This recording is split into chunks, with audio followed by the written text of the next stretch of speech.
Good afternoon, everyone. It is wonderful to have you here. Thank you for joining us.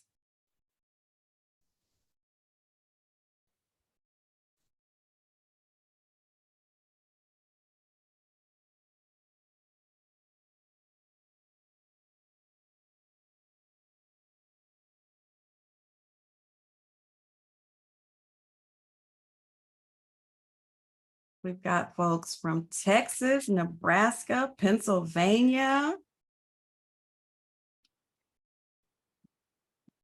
I'm in California.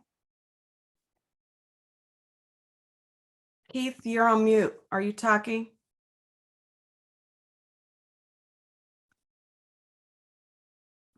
Okay.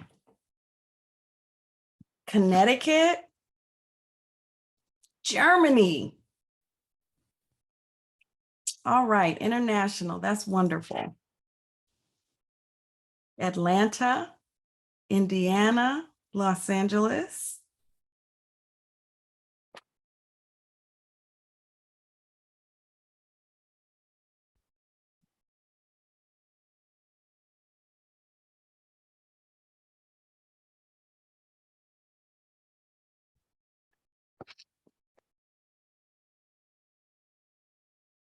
All right.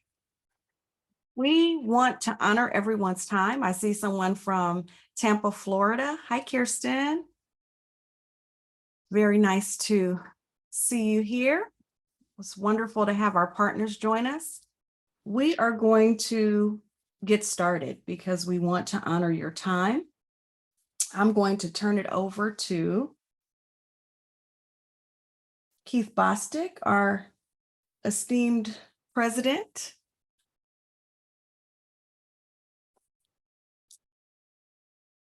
You are on mute. Are you not able? You're trying to get off of mute and you're not able to because everyone is muted. Okay, try it again. All right, there you go. Thank you. Thank you. Good afternoon, everybody, and welcome to today's gathering, where we will talk a little bit about an awesome tool that the Black Administrators in Child Welfare has for agencies, organizations, jurisdictions engaged in child welfare, engaged in human services, engaged with improving outcomes for children, families, and communities. I'm Keith Bostic, and I am the president of the Black Administrators in Child Welfare. And we're once again just so excited that you took time out of your schedule to be with us. We thought it very appropriate that we have this conversation and offer this chat during Black History Month. It doesn't mean we only need to have this conversation around Black History Month, but that we thought that it could be a pivotal, hopefully catalyst for jurisdictions, agencies, organizations to begin having those conversations about improving outcomes for African-American children in the child welfare systems and the human service systems and in other systems that are impacting and having disparate outcomes for our children, families, and communities. Once again, Keith Bostic, and I'm the president of Black Administrators in Child Welfare. And joining me today on this conversation will be Mr. Aronde Miller. And when Mr. Miller comes on, he'll share a little bit about himself. And then also you heard the voice of Ms. Yakisiwe Mitchell, who also will be engaged in this dialogue. During the course of our conversations, we encourage you to stroll over to the chat sections and enter questions. We'll be monitoring those questions, and at the end, we will hope to be able to respond to as many of those questions as possible, but also we'll have follow-up opportunities for engaging with BACW as well as with the race equity strategy areas. And so you might ask, who is BACW? Well, let me tell you a little bit about BACW. BACW was formed in 1971 by 13 African-American child welfare administrators. And let me tell you a little bit about the significance about that 1971. If you all can reflect back to those particular times, we were just in the midst of issues around AFDC and the greater surveillance of families in urban settings where there was lots of disenfranchisement, and this country was also just in the midst of trying to get its footing around civil rights and the aftermath of that coming out of the Vietnam War as well. So a lot of issues going on that impacted families across this country. But it was also a significant time where, Black and brown, or specifically Black families, were having significant challenges in overcoming many obstacles and barriers that would lead to any kind of success or wellness in their particular families and in their particular communities. So these 13 members, can you go back to that last slide? These 13 members who were also engaged with the Child Welfare League of America. It was at an annual meeting of the Child Welfare League where a lot of conversations were being had and discussed about the plight of children across this country. But very little was being said about Black children. And so it was a group of individuals who actually approached the stage at that annual meeting and almost commandeered the mic and said, at what point in time will we talk about Black children?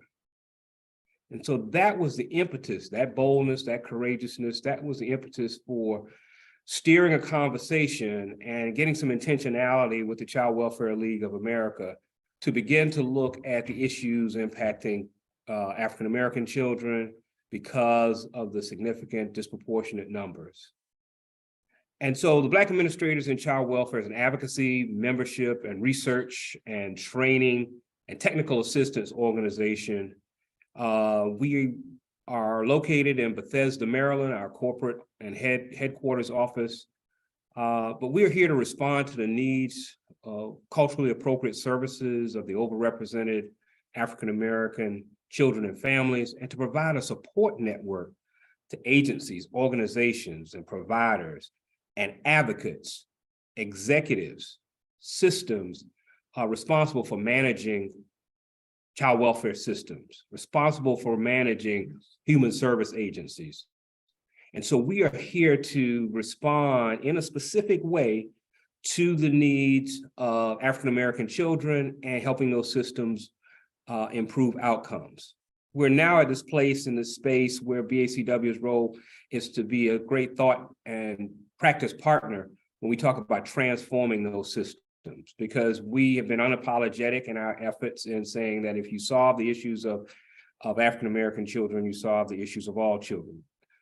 Fully focused on the fact that African-American children are most disproportionately represented. Our mission is to have a positive impact on the lives of African-American children and families through advocacy. Several of you on this particular webinar represent advocacy groups, you represent research entities, you represent child welfare jurisdictions, you represent prevention organizations, you represent lived expertise. And so our mission is to do as much as we possibly can to keep at the forefront, to commit our passion and disseminate as much information and support as possible to develop practices and policies that and leadership that continue to move the needle of change for African-American children, which in turn will impact and significantly impact the issues of all children, families across this country. And so one such tool that we'll be talking about today is, like I said, the race equity strategy areas. And we'll go a little bit more into detail about the race equity strategy areas. We'll break those down for you.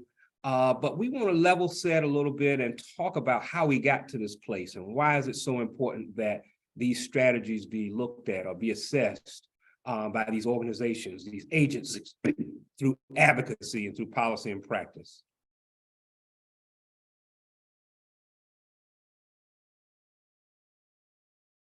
Next slide, and I'll turn it over to Brother Aronde Miller. And Brother Miller, please address the audience, and we're glad to have you here. All right. Thank you, Keith. And thank you, Yukisiwe. Thank you to everyone who has joined us. I recognize some of the folks, and so it's, I say family in some ways in terms of, some familiar folks, but I also say family in a larger sense because all of us are on this call and engaged in this work because we're trying to get to a different kind of transformation in all these systems that touch the lives of children and families. And so thank you all once again. To get us started, one of the first things we like to do is share how we think about this work of enhancing the well-being of Black children and youth and creating the conditions ultimately that help Black families to be healthy and to thrive.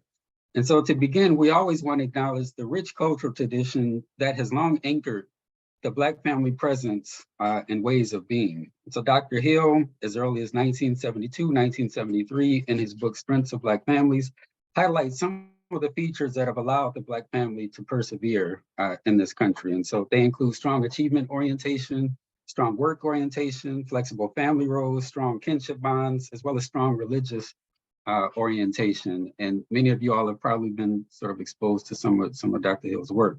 And as well, numerous other scholars highlight similar and complementary features of the Black family tradition. So these scholars include Dr. Joyce Ladner, I'd say Doctors Elmer Martin and Joanne Mitchell Martin, among others. And so we're also clear that living in such a highly racialized society, such as the United States, and particularly experiencing the brute force of racism and discrimination throughout our history in this country, has both taken a toll on Black families and continues to impact the daily life experiences of Black children, Black youth, and adults. And so this is felt most sharply in our daily contact with the major institutions and systems that form our society.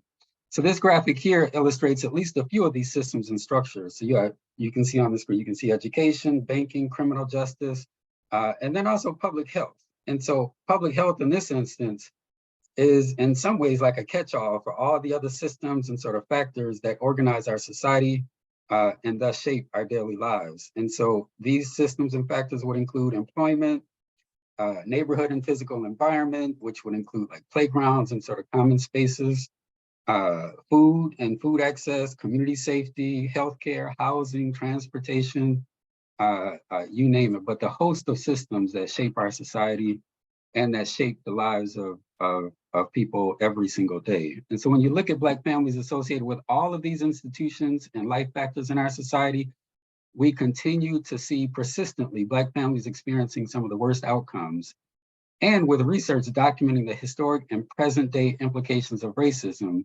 and community disinvestment as a significant contributor. And so if you also look at these different systems, part of what we try to emphasize is that these are all interrelated. You're not just involved with one of these systems as you live and sort of move through life on a day-to-day basis, but you're involved with all these different systems and structures. And so the kinds of disparities and the kinds of sort of, in some cases, discrimination, in some cases it's bias, in some cases it's sort of the built-in sort of ways that these institutions work. What happens in our experiences in some of these institutions, they interrelate with the kinds, or they inform the kinds of experiences that we have with some of the other institutions. And so these sort of structural dynamics are at the core of how we think about and approach this work.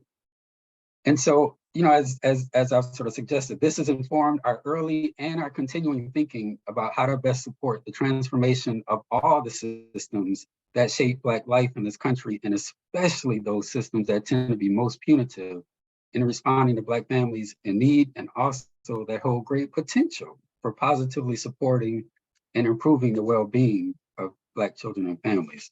So this is why BACW has an explicit anti-racism focus in our work. Can we go to the next slide? Now, I want to dive in a little bit more on this next slide, which is really sort of a further examination, or maybe just highlighting what was at the center of this sort of anti-racism focus slide. And so it really is highlighting these different levels of racism in our society that operate within our society. And so you have internalized racism, you have interpersonal racism, you have institutional racism, and systemic racism. And so I was talking about the next slide, but you can see them sort of there at the center of this slide.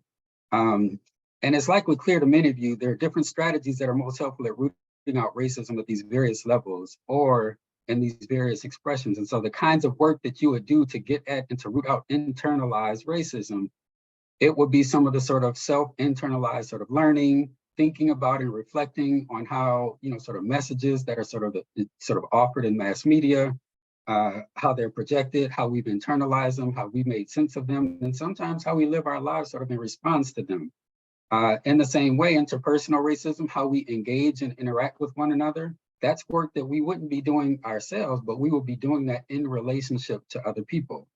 And so I'll sort of move on. Institutional and systemic racism, that's especially where we like to focus our work. And so as we develop the racial equity strategy areas, we're most focused on the dynamics that most professionals and administrators working within these systems have the most control over on a day-to-day basis. And that's the policies and practices that influence how you support children and families on a day-to-day basis. We would argue that the internalized work is important. We would argue that the interpersonal work is important. And sometimes that plays into the work, sort of trying to achieve racial equity within these systems. But specifically, the institutional policies and practices are what people working, and especially administrators working in these systems, have much more control over on a day-to-day basis. And so this is where we focus our work, and particularly through the racial equity strategy areas. And so I'll pause here, and then I'll hand it over to Yakisiwe and Keith, who will continue to talk a little bit more about the landscape, and then more specific details about the racial equity strategy areas and opportunities to be involved in that work. Yakisiwe? So I'm on, and you can see that I'm having trouble.